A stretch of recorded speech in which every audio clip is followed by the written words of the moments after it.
So I just finished watching the end of Silicon Valley, and I thought it was pretty good.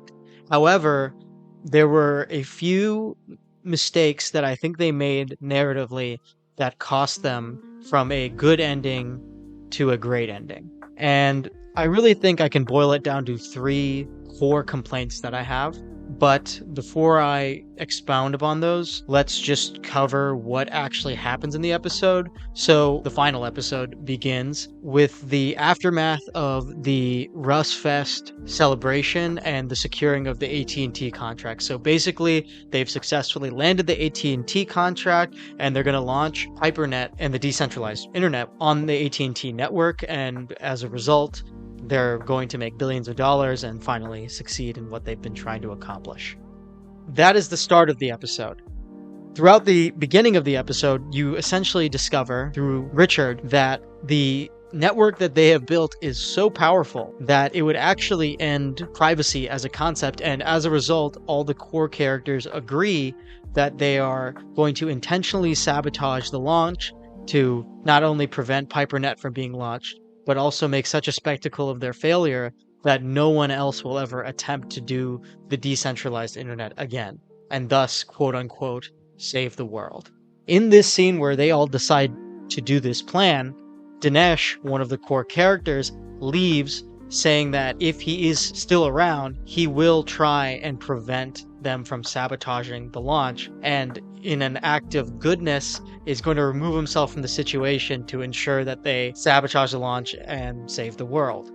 After that, you see that two characters figure out on accident, essentially, that this sabotage is going to happen and update the code to the correct original code that would ruin privacy. And Dinesh is given the USB drive of the sabotage code and given the choice of whether to save the world or make billions of dollars. And we see as an audience him climbing up the tower at the launch to decide whether he's going to save the world or not. And he's unable to get permissions to the tower to upload the sabotage code and has to call the other characters. And Richard is prompted while on stage about to launch the network to trust Dinesh or not and to sabotage the network. And he doesn't actually make a decision, and then Guilfoyle swoops in and allows Dinesh to upload the sabotage code, and they succeed in saving the world.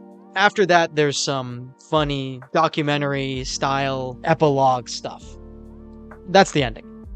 I think that's a pretty good ending, but there are a few key mistakes. The first mistake that I think is made is that Richard does not make the final call to trust Dinesh. He's the main character, he's the one with the most emotional stakes, and as a result, he should make the decision. Guilfoyle is ultimately a side character, and Richard is the main character, so that is the first mistake that they make. The second mistake I think they make is they show us Dinesh after he decides to save the world. So when all of our other characters are on the phone deciding whether to trust Dinesh, we as an audience know Dinesh is definitely telling the truth.